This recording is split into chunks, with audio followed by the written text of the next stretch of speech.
you a woman in medicine feeling overwhelmed and disconnected from the personal fulfillment that you desire? You're in the right place. Join Doctors Joanne and Aaron as they rewrite the rules for women in medicine. Let's begin. We are extremely excited with our guest today, Dr. Tamara Beckford. She is a board-certified emergency physician, best-selling author, international speaker, and founder of You Are Caring Docs. She's dedicated to helping high-achieving women overcome burnout, lose weight, and reclaim peace, joy, and purpose. Welcome. Thank you. Thank you for having me. And thank you to your guests for honoring this time to allow me into their homes. Thank you so much. Yes, we met some years ago, I think around right after COVID, when we were doing a lot of this awareness and talking about mental health and good habits. And you interviewed me then. It's been a while. And my favorite part is that we shimmied at either at the beginning or at the end. She put in her cool music and we danced because, dance is part of happiness. I was so excited when Erin told me that she had invited you to a podcast. I'm like, yes, of course. And I've been following you all along and, seeing all the great things that you're doing. So, so honored to have you. And I wanted to go straight into the questions in following you and knowing all the things that you're doing. And I know that you're helping a lot of women in terms of their weight. And you talk a lot about the interface between stress and weight gain and how they go hand in hand. And I would love for you to expand on that. Absolutely. For when we think about us as women, our roles are so multifaceted. Not that we're ignoring the male out there, but let's just really honor us women at this time. Our roles include, for those of us who are like high achievers, we're in either academics or we're in these high powerful roles. For us here, it's in medicine, but we still have these additional roles at home. You still have wife, you still have mother, you still have so much. When we as high achieving women, I'll say that one of our characteristics is that we hold on to things and we want things to be perfect, right? We also recognize and sometimes do not act on the fact that a lot of this holds on to a lot of our stressors. And even when we are trying to relax, a lot of our relaxation, we don't even dive down directly into it. We organize our relaxation. Right? And so all of that we're holding on. And then one of the things that we know is hormonally, that is our cortisol. So a lot of us are probably so depleted because we're just consistently just holding on to stress. So our cortisol levels are high. We, like me in particular, I worked nights for the last 7 years. And as we mentioned, I'm an emergency medicine physician. And during those last 7 years, a great part of it was during COVID. So no, even though I felt great, my body was still holding on to a lot of stress. With that, even though you're trying to eat healthy, you're trying to exercise, you still have this thing that's blocking you. And some of us, even if we're not doing the healthy exercising and so on, what are we doing? We're trying to find ways to cope, to feel great, to release all of this nice dopamine. And hand to mouth is one of the ways that we do it, right? Hand to mouth. We're eating things that are high in carbs. Why? Because we get this immediate, I feel so good. But afterwards, we don't feel so great. And then what do? Start back over, So we can see it's so multifaceted, the different ways that stress, our lifestyle, our natural personalities, our high achieving personalities can lead to us gaining weight. And then once we do gain that weight, some of us, we don't feel very comfortable. And we can just see how emotionally it takes a toll on us, right? So it's such a vicious cycle, which I feel like it's so important for us to women to support each other and to talk about this. because we haven't even talked about that other thing that causes the weight gain, which is the change in our lives when emotionally things just go awry, when we hit this perimenopause, which adds an additional, wrench in that whole cogwheel. So absolutely, I think it's so important for us to discuss this. I love all of these parts that you're putting together that kind of, when you think about it, it makes sense. The hand to mouth and the cycles that we get into. And I would love to hear from you. Why do so many women feel that exhaustion, crave the sugar, and still struggle to lose the weight? What's really going on? I believe that a lot of us women, we have this portion in us, and for some, it might have been, early stages where we have this level of perfectionism, where we are going and striving for perfection. I think it's often so interesting when I even think about my phases of my career. When I'm in high school, oh, I want to be a doctor. Oh, this is great. So you strive towards it. If you ask a lot of women, or, at this point, you're leaving adolescence into early adulthood, ask a lot of the women who are in like college, what is it that you want to do? Like those who want to go into medicine, and you hear, I want to be like the chairperson of this department. I want to be the head of this, the head of that. So we work and we push towards that. There is a point in our life when we start to realize that the balance isn't there. Pushing and trying to get to the top of your career, plus all the additional things that life has to offer, it can deplete you. And so I believe that at some point we start to feel a little disappointed because we had this dream. I remember when I felt it, I'm like, oh man, I don't think that this is no longer my dream to be the top person. My dream now is to serve, because if I do that, then I won't be able to do this, right? Now, that's the part of the emotional portion. Now, when we are at some of the pinnacle parts in our lives, we have a lot on our plate. And some of us are able to handle it and juggle, and then some are just getting by.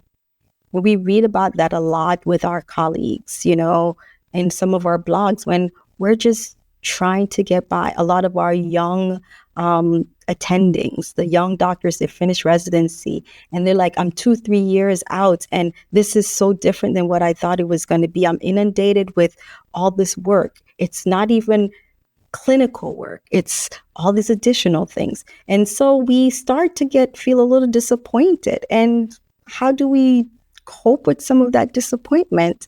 We have our wonderful, I know Dr. Sotelo, she's a wonderful psychiatrist. So I'm pretty sure that, she's been able, and a coach, been able to help to support some of these women. But some people, they're not even aware that these additional facets of help exist. And so they go inward, they withdraw.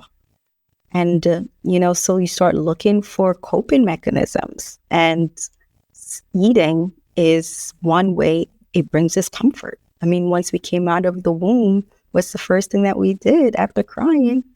We were fed, right? Nurture, fed. Like those who got breastfed, it's nurturing. Even if you weren't breastfed, I mean, we think about it. It's like that comfort. I call it like the hug. That's what happens. And that's how we feel. I think that's a big part of it.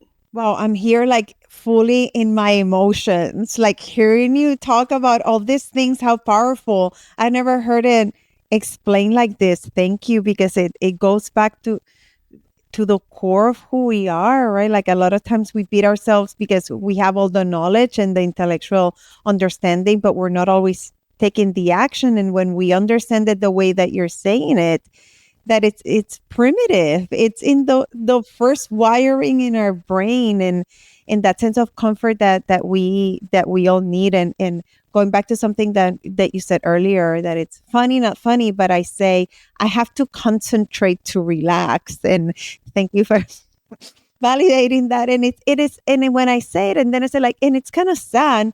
I'm glad that I'm aware of how difficult it is for me, and at least we're paying attention, and the perfectionism that helps us in some ways as doctors, but then we never learn how to turn it off, and then it's double bad because then we end up beating ourselves up for it and judging ourselves. And I love how you connect all those dots to bring it back to our eating and our needs and where we are emotionally. Well, and I think it's always interesting. I just gave a lecture yesterday on trauma-informed care and social determinants of health, and sharing with PA students, our brains were meant to help us survive, and yet our world now is vastly different with food in such abundance. That eating, bringing comfort and being a positive thing was maybe instrumental in our survival back when food was so scarce. And yet those exact things that helped us survive back when life was so different, these days are now food is killing so many people. And when we can understand, as you said, that was the very first thing that any mammal needs to do after they're born is to eat, to survive. And then when we think about, okay, how can we overcome our wiring to make sure that it's still healthy in our current environment and not going to be the thing that does kill us? So powerful when you point out that instinctual, how we're wired, so that we can have that awareness. Yeah, absolutely. Absolutely. And I'm so glad that you mentioned about the abundance of food that's out there now. Because I was having a conversation on another podcast recently, and that's something that I mentioned about being an immigrant. So I was born in Jamaica, and I was there up until my teens, in 91 is when my family moved to the United States. There were certain things during this time. Of course, things have changed, but I remember that there were just certain foods that were only eaten on days such as Sunday. Sunday was the big food day, and then you'd get the delicatessens and all the delectables. But on a regular day, you had just minor things that you would eat, right? But and part of it was the not even the abundance of it. There just weren't so much of this delicate food, and it'll take a long time to prepare. So you only had it on Sundays or on Saturdays. But then you move to the United States, and then all of this is available all of the time. And so that used to be your favorite food, and you couldn't wait until Sunday to get it. And it was just oh, I can't wait. But then now, Monday, it's available. Wow, Tuesday, it's available. This is my favorite thing. It brings me comfort. It brings me joy. But I no longer have to wait until Sunday. I can get it all the time. And it is rich. And, so we're still, as we say, going for that comfort, but now it's so much in abundance. It's, and then, we're not even going to talk about now it's changed and that it's not processed and so on, but the abundance of it's different than, yesteryear when it was, you waited until just one day that you were able to get this. So it definitely adds to the change in the way that we look at things, the way that we, this immediate gratification, it's there, so I can do it now. I no longer have to wait. And that changes the way that we approach food. I talk about in kind of doing a lot of addiction medicine as a psychiatrist that we talk about illicit drugs or alcohol or even prescribed medications, and you can go into that complete sobriety. That's the treatment of choice, complete sobriety of those things. Of course, there's no tapering. We're not going to get detailed about that. But of course, we shouldn't be doing illegal drugs, period. And then where we're helping someone, then you say you have to stop. And we have detox and services for that. But yet, a lot of those same brain pathways turn on when we're using food besides for fuel but we cannot live without it. So we can't be, in quotations, sober about food. Of course, we can eliminate some things, but it's easily accessible. We use it. It's not just for fuel. We're using it for comfort, for celebration, for connection. How often do we, I mean, I'll raise my hand that I'll eat because we're together.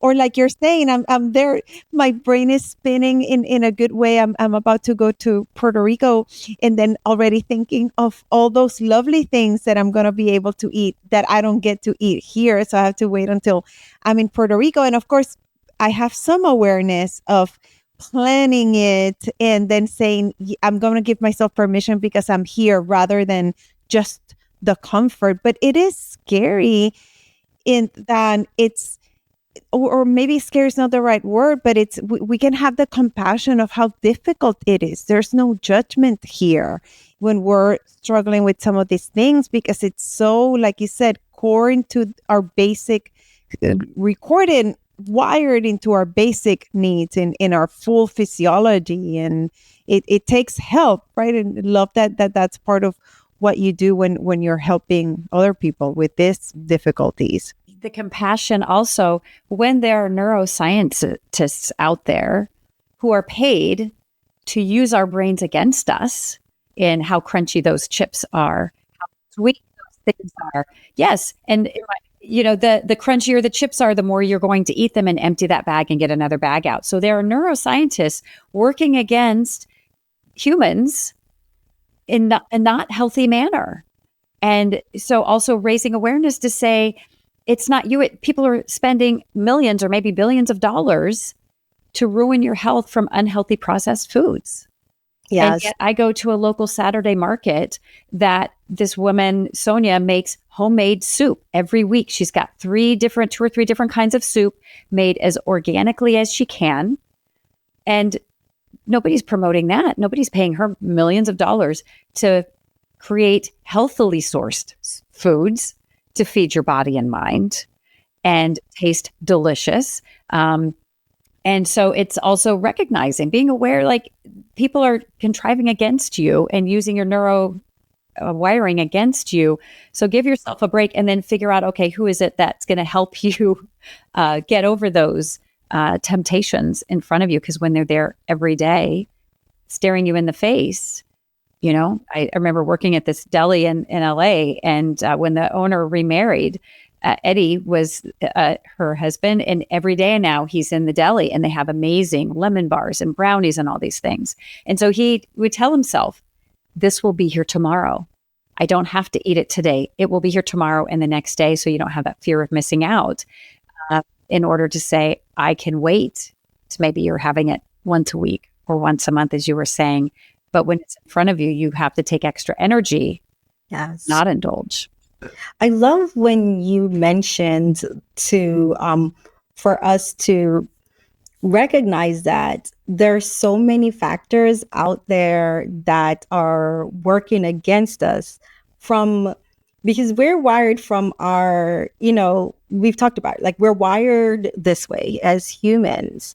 And science has delved deep into understanding some of how the brain works. They haven't figured it all out. But that science is being used against our natural wiring. And yes, you're sitting there wondering, like, why is it that all of a sudden I feel for popcorn? But because popcorn has been flashing in front of you, right, on all of these mediums. Either you looked on your phone, you're watching TV, you're on your tablet, popcorn is flashing in front of you. So yeah, now you just want popcorn. But you think that you came up with the idea, but no, right? I remember when I first learned about, as you're mentioning, about the crunchiness, like the billions of dollars that they're spending on the pressure point of your teeth to chew, to hear the crunch, and to like instinctively, now you want that. Who would have thought just hearing a crunch would make you want chips? But they did the testing and they figured it out. And so I love the fact you also mentioned that, for us to be aware that this is happening. So give yourself credit when you find yourself immediately going. You have to now bring yourself from that automatic state to the conscious state to say, wait a minute, why am I going after this? And like you said, like Eddie's husband said, you know what? It'll be here tomorrow. Do I truly need this? Am I truly hungry, or is something else going on? Like, is this a decision that I'm making on my own, or am I being induced to make this decision? Sometimes we just have to just stop that automaticity. Yeah. And embracing it when it makes sense intentionally. So I actually went to a recent event and they had some chocolate brownies and some lemon bars. And I was like, I don't eat much sugar. I'm going to intentionally eat these. They reminded me of this amazing place that I used to work many decades ago, and reminded me of Sally and Eddie, whom I loved dearly as my bosses. And I enjoyed every single little morsel of those sweet treats, even though that wasn't my norm. Right. And I did it with intention, not, oh, it's time for dessert now, I'm going to eat them. Or realizing, like, why am I eating this bar? Like, because you're just so wired, the hand to mouth. Yeah. So many things. I'm going to switch topics here. Some episodes ago, and Erin is so good at getting the numbers, and if we cannot get it right now, I'm sure that we can add them later. But we did a whole series on menopause, hormones, perimenopause, all the things. And I want to ask you, because you mentioned it. Tell us about with all that we're talking about, the role of hormones and perimenopause can play in weight changes.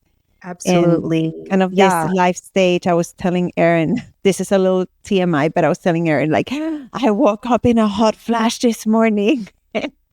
Or like, why is everything feel different? Tell us about it. Absolutely. And, this is an area in life where it's becoming more, I'm glad we're bringing more awareness to it. Like I myself, I'm like, bringing and becoming more enlightened and educating myself more on this part of life, which when we think about it, 100% of us, if we are fortunate to live a long and healthful life, we'll go through this thing where, hormonally our hormones are just changing.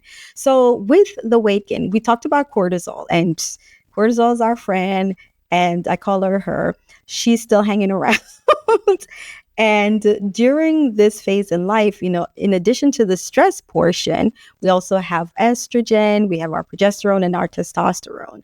And a lot of this too, our lovely colleague, and if you guys know Dr. Rachel Rubin, she had this wonderful, wonderful interview with Peter Attia about, the roles of all of these.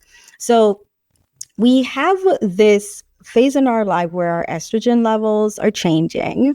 Our cells the cells within our body needs all of these particular hormones, but the levels have just started to wane, right?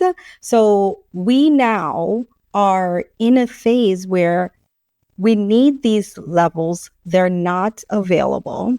And so emotionally, I'll talk about it from the emotional standpoint, not like the direct technical standpoint. So emotionally, we start to get affected. Like, all the cells in our body, including our brain, need a lot of these hormones.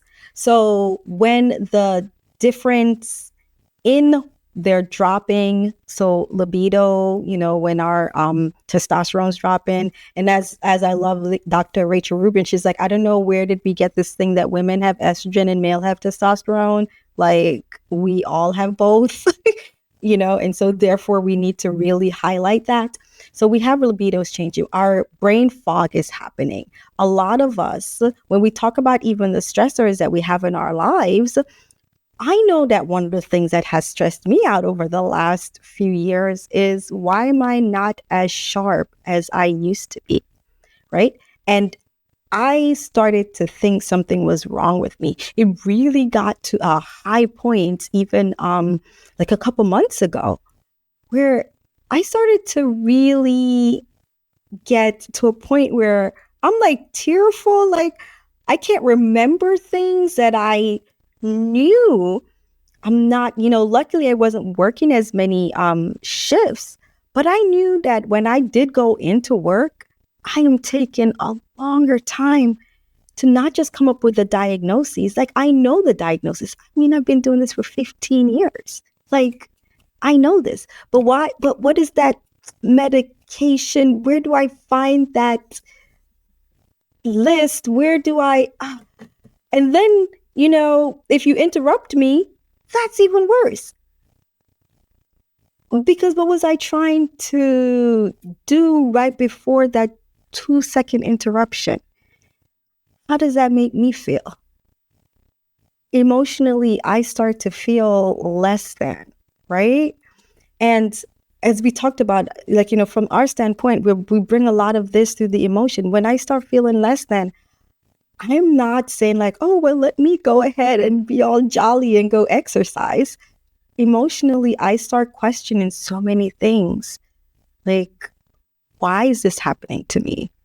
Am I good enough? Did I do something wrong? But no, I had to bring myself to this awareness. Like, no, you're just in that phase of life where hormones are starting to fluctuate, and then at the same time, that's one day. The next day, I felt like I can conquer the world. You better watch out. And that's crazy because yesterday I felt like the lowest of low. And then today I feel like I can conquer the world. What's going to happen tomorrow? Which one of these Tamara is going to show up tomorrow? Is it the person who could conquer the world? Or is this one that's like, now I'm covering up and in a fetal position, wondering what's going on with me? So I feel like this definitely hormonal changes in life. It's something we all go through. It definitely adds to the emotional state. It adds to how you show up in life, how you show up in your businesses, how you show up in your workplace. I even recall talking to one of our colleagues, and she said that she had a patient where this woman was in a boardroom filled with males, and she is, on equal tier with them. And then out of the blue, she just started to just feel so uncomfortable. She had a first hot flash while in a board meeting. Did not know what was going on. Thought that she was having a heart attack. And, went to the ER. And I mean, now, how do you go back and explain that to your male colleagues? Well, guys, right? So I remember when we interviewed Dr. Aoife O'Sullivan, episode 66, and I remember her sharing, even as physicians, she recalled, like, I'm in the closet. What was I in here to get? And was like, wait, this isn't me. This isn't normal. As a physician, and she had even more knowledge as an internist than most because she came over here from Ireland and had to redo her residency, all this knowledge. And she said it's as if physicians were taught from only one manual about men, and there are 2 manuals about women, and how much she had to seek out information about menopause and about hormones, even as a very well-trained physician, and being so surprised. And then meeting other women who are saying, I felt rage. I don't feel rage, and recognizing that's just a sign of your hormonal changes. And as you say, the emotions that are coming, and this, like, even the physicians don't know to expect it because they haven't learned about it. How are other people, like this woman in the boardroom, going to understand, expect this to come, just like people know puberty's coming. But there's this menopause that people are taken a surprise by, or in perimenopause, going, my sleep, these hot flashes, my moods, my eating behaviors, my weight, and nobody warned me that this is, and all being surprised is so common and so surprising to me that it's kind of shocking. And for myself, I didn't go through the normal process. I had a preventive surgery and had my ovaries removed at 41, maybe TMI. So I went into menopause in the